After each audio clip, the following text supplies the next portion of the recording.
Hello friends, welcome back to my channel. আমার আজকের recipe ফুলকপি আলু কষা। তো চলুন উপকরণগুলি দেখে নিই।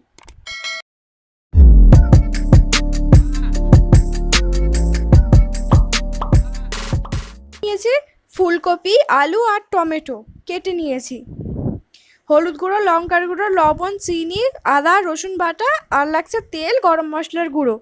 প্রথমে আমি একটা কড়া বসিয়ে দিয়েছি, কড়াইতে দিয়ে দিয়েছি অল্প করে জল। জলটা একটু গরম হয়ে যেতে দিয়ে দিয়েছি অল্প করে লবণ আর অল্প করে হলুদের গুঁড়ো। দিয়ে ভালোভাবে জলের সাথে লবণ আর হলুদের গুঁড়োটাকে মিশিয়ে নেবো।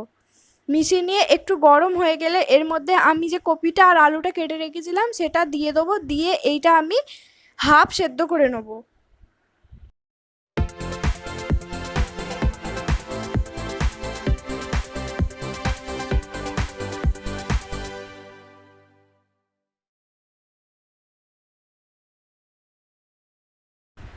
দেখুন কপিটা আর আলুটা আমার হাফ সেদ্ধ হয়ে গেছে। এবারে এগুলোকে আমি নাবিয়ে নেবো। নাবিয়ে নিয়ে কপিটা আলুটা থেকে জলটা ঝারিয়ে নেবো। অন্যদিকে একটা কড়া বসিয়ে দিয়েছি, কড়াইতে দিয়ে দিয়েছি পরিমাণ মতো সরষের তেল। তেলটা ভালোভাবে নাড়াচাড়া করে নেবো। কড়াইয়ের সাথে নাড়াচাড়া করে তেলটা একটু গরম হয়ে গেলে এর মধ্যে আমি কপিগুলো দিয়ে কপিগুলো ভালোভাবে ভেজে নেবো।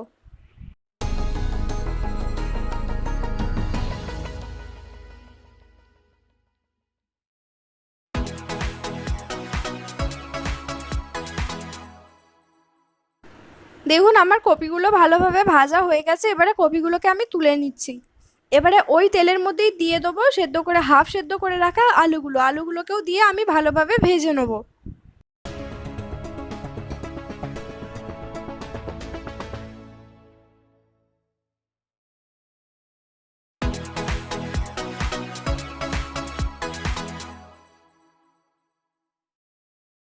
দেখুন আমার আলুগুলো ভালোভাবে ভাজা হয়ে গেছে। এবারে আলুগুলোকেও আমি তুলে নেবো, একসাথে কপির সাথেই তুলে নেবো।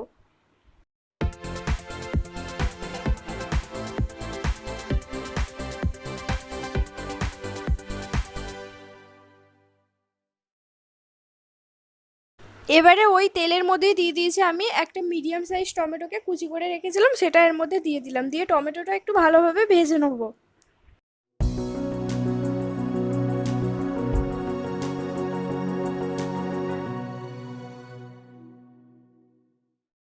টমেটোটা আমার ভালোভাবে ভেজে নেওয়া হয়ে গেছে। এবারে এর মধ্যে দিয়ে দিলাম আমি 1 টেবিল চামচ আদা বাটা আর 1 টেবিল চামচ রসুন বাটা। দিয়ে আদা রসুনটা ভালোভাবে একটু নেড়ে চেড়ে নেবো টমেটোর সাথে। নেড়ে চেড়ে নিয়ে এর মধ্যে আমি গুঁড়ো মশলাগুলো এক এক করে দিয়ে দেবো। প্রথমেই দিয়ে দেবো স্বাদ অনুযায়ী লবণ, অল্প করে চিনি, অল্প করে লঙ্কার গুঁড়ো আর ছোটো চামচের 1 চামচ হলুদ গুঁড়ো। দিয়ে সব উপকরণ ভালোভাবে কষিয়ে নেবো যতক্ষণ না মশলা থেকে সম্পূর্ণ তেল ছেড়ে দেয়।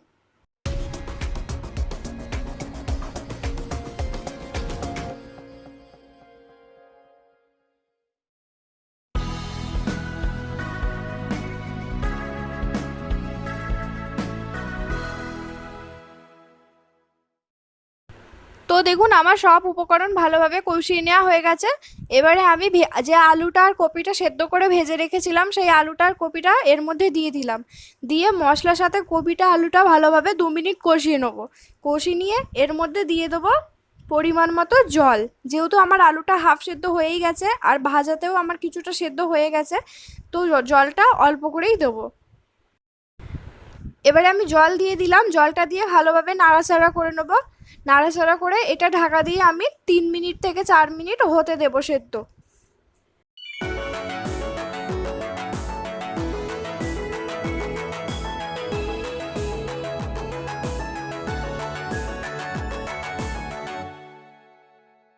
এবারে এর মধ্যে দিয়ে দিলাম আমি ছোটো চামচের হাফ চামচ গরম মশলার গুঁড়ো। দিয়ে নেড়ে চেড়ে আমি কপিটাকে নামিয়ে নেবো। দেখুন তৈরি হয়ে গেছে আমার আজকের রেসিপি ফুলকপি আলু কষা। তো ভিডিওটি যদি ভালো লাগে অবশ্যই লাইক কমেন্ট শেয়ার করবেন এবং চ্যানেলটি সাবস্ক্রাইব করবেন। আর পাশে থাকা বেল আইকনটা প্রেস করে অল নোটিফিকেশন অন করে দেবেন যাতে আমি কোনো ভিডিও আপলোড করলে সবার প্রথমে আপনাদের কাছে যায়। ধন্যবাদ।